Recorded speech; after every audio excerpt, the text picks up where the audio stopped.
all, what I want you to think about is that people can be successful and not necessarily know what their core themes are.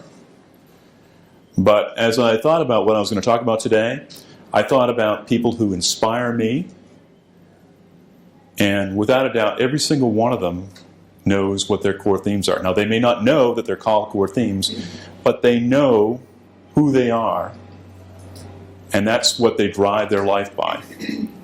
And I'm going to share with you this morning a story of somebody that I have known all of her life. And ever since she took her first breath, she has lived her core themes, even though she doesn't know what the term means. So very young in her life, 12, 13 years old, she started being very independent, making up her own mind and making that very clear. Anybody can relate to that? Mothers, fathers can relate to that? So started being very independent. Well, that's okay. That's part of growing up. The next phase was I started noticing that she started having boyfriends. And these boyfriends invariably were kind of the droopy-shouldered kind of people who needed a little bit of help. Thinking back on it, that was sort of her nurturing coming out. So after that, she graduated from high school and then announced that she was going to Ireland. And I said, well, are we going to talk about this? And she had pretty well made up her mind that that's what she was going to go. Now, 5 or 6 years ago, Ireland wasn't as friendly a place as it is today.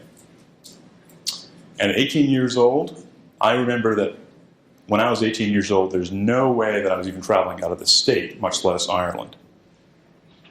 So off she went.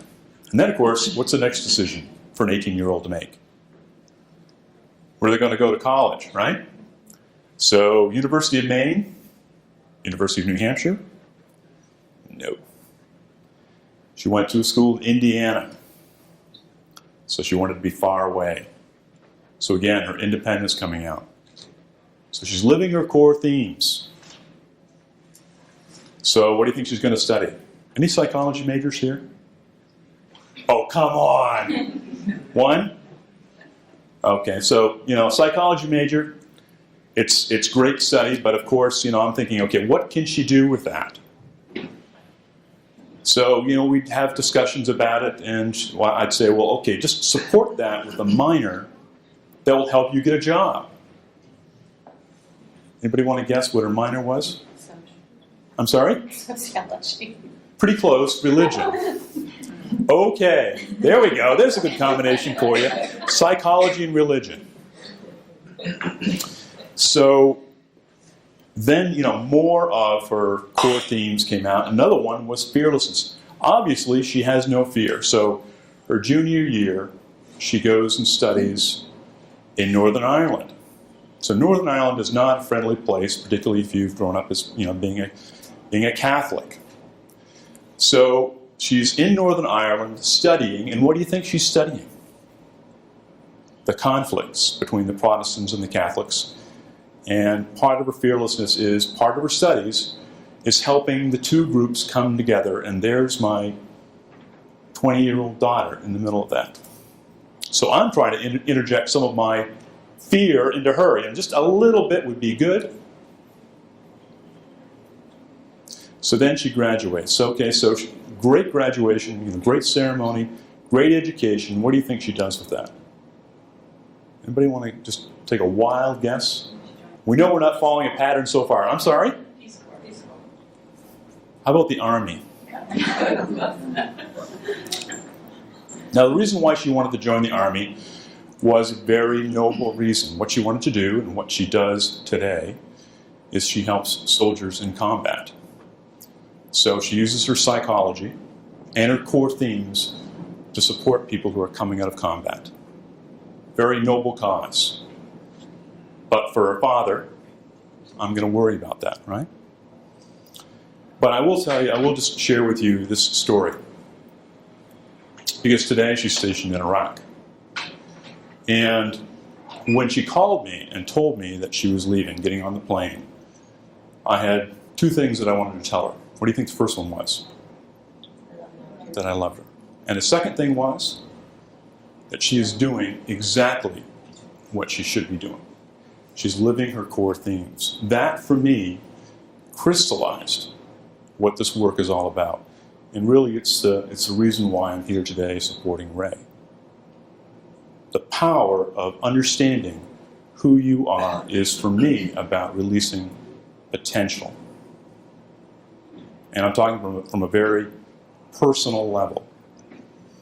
Now, for me, part of my core themes that after working with Ray for a number of months and sitting in his wonderful office, part of my core themes, and I'll tell you about some of the powerful themes, because as I talk about my history, they keep on coming out. Determined, absolutely determined, stubborn sometimes.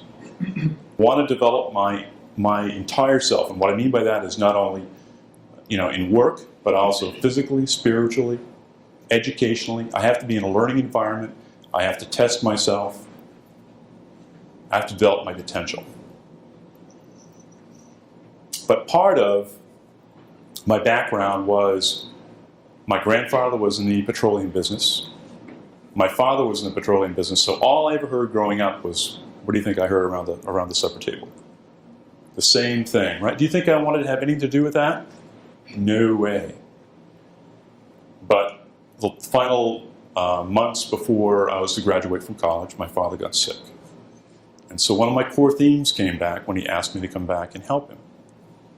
And that was my responsibility, core theme. So I came back and I said, I'll be here for a few months. I'll help you through this. 10 years later, I was still there.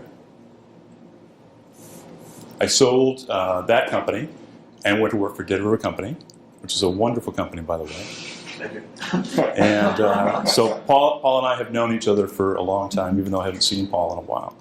Wonderful company, and I grew and I learned a lot. So for the first part of that, my core themes were being met, right? Learning environment, developing my potential.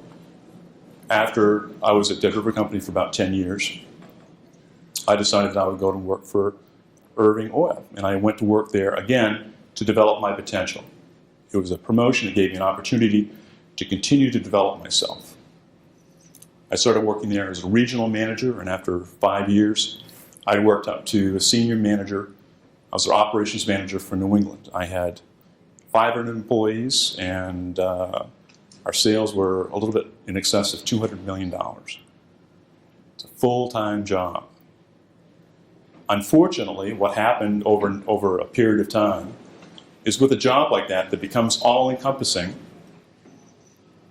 is work becomes all-encompassing, right? So then if I go back to my core themes, which are to develop myself as an entire human being, spiritual, physical, emotional, family, all those things are important to me, guess what was happening over time? One of the things that I do in my work now is I talk about everybody has a wheel of life, right? The different spokes of the wheel of life. Everybody familiar with that? Right? So if part of your life gets flat because it's not being developed, then for someone like me, I can't ignore that.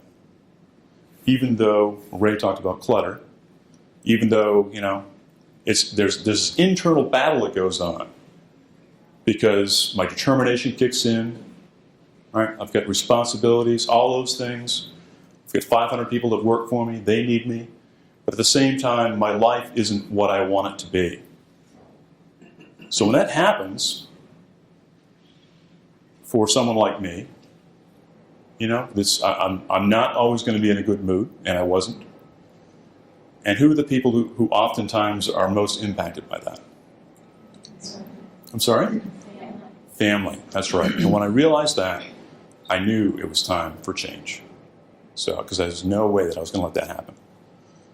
So when I stepped back from that, I stepped away from that job, and then I went and just wanted to take some time to explore what my possible future might be. And I thought I had a pretty good idea, and one of the companies that I was working with wanted a resume. So Ray was a resource for me. I went to Ray for a resume. I've never gotten the resume because I started doing this work.